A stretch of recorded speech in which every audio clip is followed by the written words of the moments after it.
Travelers of lonely roads, explorers of the great outdoors, workers of creepy jobs and late-night shifts. What's your scary story?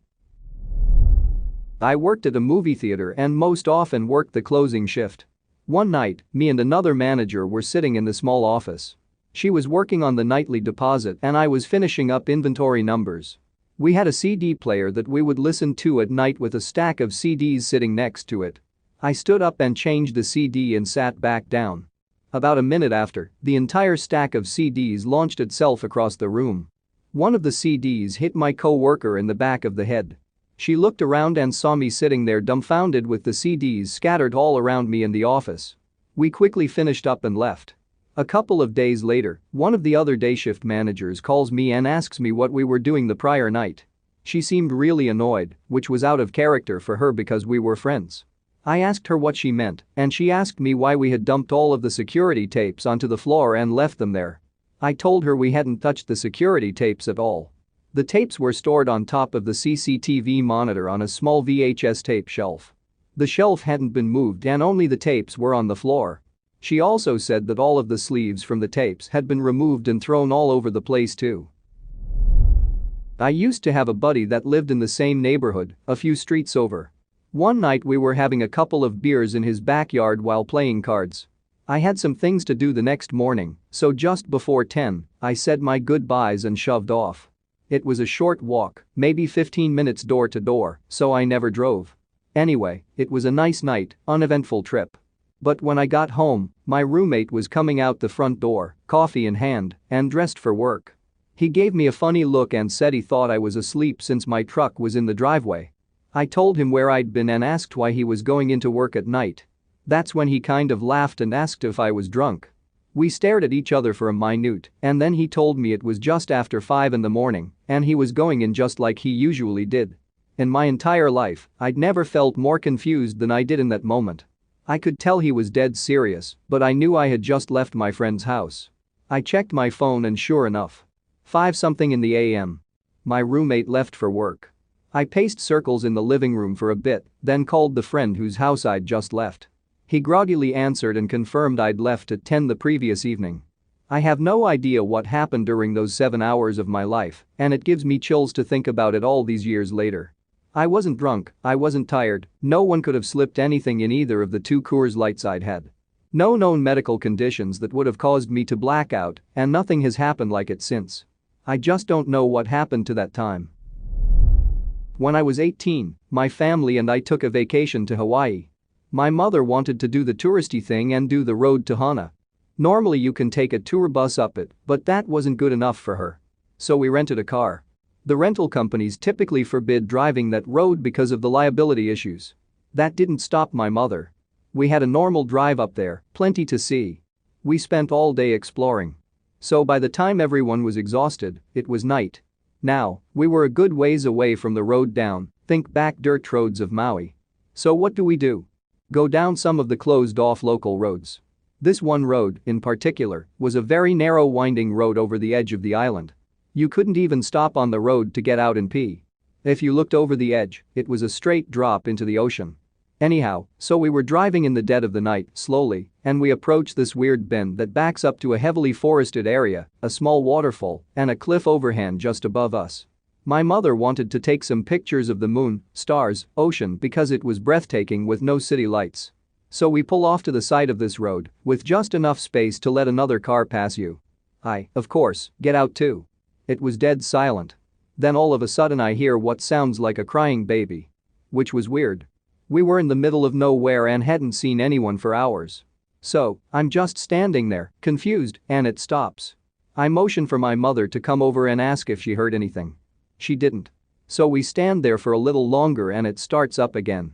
Neither of us could pinpoint where it was coming from. Both of us were panicked because that's what baby crying does to most humans. We spent a good hour calling out and trying to figure out what to do. Eventually it stopped. We returned back to the hotel and never heard anything about it. So this happened on my shift, graveyard. I was helping another short-staffed store across town.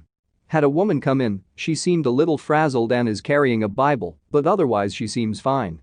She buys some chips, then starts talking to me about how crazy this coronavirus stuff, Yada yada, then she tells me she ate an evil spirit that was pretending to be a clove of garlic. I of course think she's just messing with me, but no, she pulls out a piece of garlic, lays it on the counter, and starts telling me it isn't garlic and is in fact a demon that wanted to possess her. She then starts asking me about if I believe in spirits or if I can see it, because despite looking like I'm one of the humans that's a third demon, I'm really a human who's a third angel who was sent to Earth to help her expel the evil spirits and urges she feels, and that it's okay if I didn't know it because she can see it, and she leaves the garlic on the counter and tells me that she'll wait for me to deal with it. Now, that's pretty much where the original incident ended. A few days later, about 2 a.m. maybe 2:15ish on a Tuesday, I'm working the graveyard shift at my usual store when this woman pops up again. She proceeds to just buy some candy and sort of hang out, asking me about jade, the jewelry type, and incenses, and if we've met before. Nothing as weird as before. Now, the weird thing is, I didn't hear or see her come in before she approached the counter. We have a loud siren thing that turns on when the doors are opened and only shuts off when they're closed. Which is normally not a big deal, but considering I'd been stocking and cleaning in the front the whole time and had only gotten 2 or 3 customers beforehand, yeah, it was a bit weird. She hangs out a bit longer, then rushes to restroom and doesn't walk out of it till about 6. Says have a nice day and just walks out the store like nothing. Which freaks me the flurbo out because I cleaned the restrooms a little bit after she went in, and she somehow had managed to slip out or hide somewhere when I went to clean them. Outside of hiding in the stalls, there is nowhere to hide in the restrooms, and there's no windows to slip out of. And like a jack, I looked up at the top of the stalls and at the ceiling, thinking she had pulled a Spider-Man, but nope, she just poof. Disappeared, then reappeared and left super casual a couple hours later. As a rule, I don't believe in ghosts or any other supernatural stuff, but I do have a ghost story of sorts. It's not very dramatic, but at the time, I was freaked the flurbo out and more than a little confused. A few years ago at Beverly Beach State Park in Newport, Oregon. I was walking with my dog along this trail that runs along a fairly large creek to the left and a fairly steep hill filled with brush to the right. I was pretty close to the campground. I could still see the RVs and tents through the trees on the other side of the creek.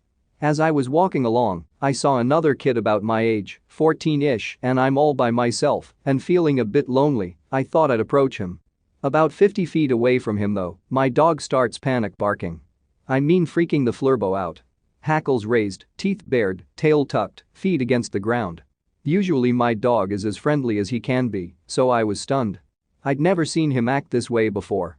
I tug on his leash and with all my strength and giving the kid a wide breath, managed to pull my dog past the kid and further along the trail. I apologize for my dog's behavior, and the kid says nothing, just stares at me. Head slowly tracking me, almost like it would in a horror movie. As soon as the kid is out of sight, Doggo immediately relaxes, wagging his tail and happy as a clam at high tide. Baffled, something in me forces me to turn around and walk back towards the kid, wondering what could have made my dog act like that. Yeah, I'd probably be the first to die in a horror movie. The kid's gone. I mean gone, and I have no idea where he could have went where I wouldn't have seen hurt him. Even if he'd taken off at a dead sprint down the long straightaway and towards the next corner in the 30 seconds my back was turned, I feel like I would have seen him, and thanks to the creek hillside surrounding him, there really was only one way to go.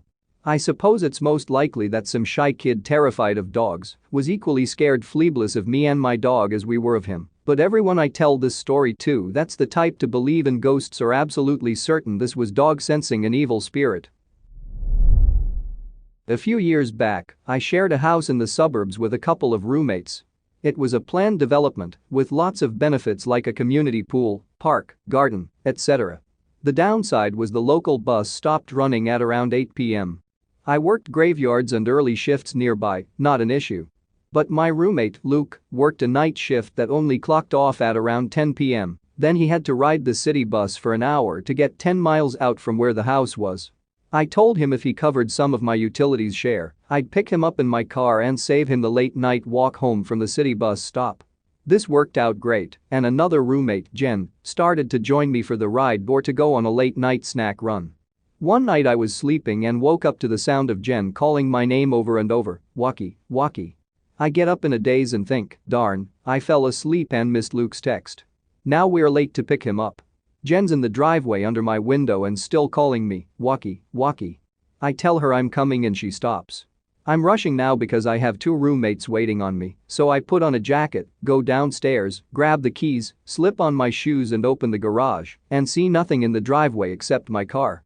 I'm confused since there's no way Jen's 170 centimeters self is hiding behind our dying rose bush or my Toyota. I think about going out to look around for her because maybe she walked down the street a bit to smoke since she knows I hate the smell, but I realize I forgot my phone. I close the garage and go back inside. Jen got outside without it open, she can get back in without it. As I rush upstairs to where all our rooms are, I realize the lights are on under Jen and Luke's rooms. They're both home. I get to my room, check my phone and see that it's 2 a.m. on a Sunday. Luke doesn't work Sundays and Jen was never outside calling my name.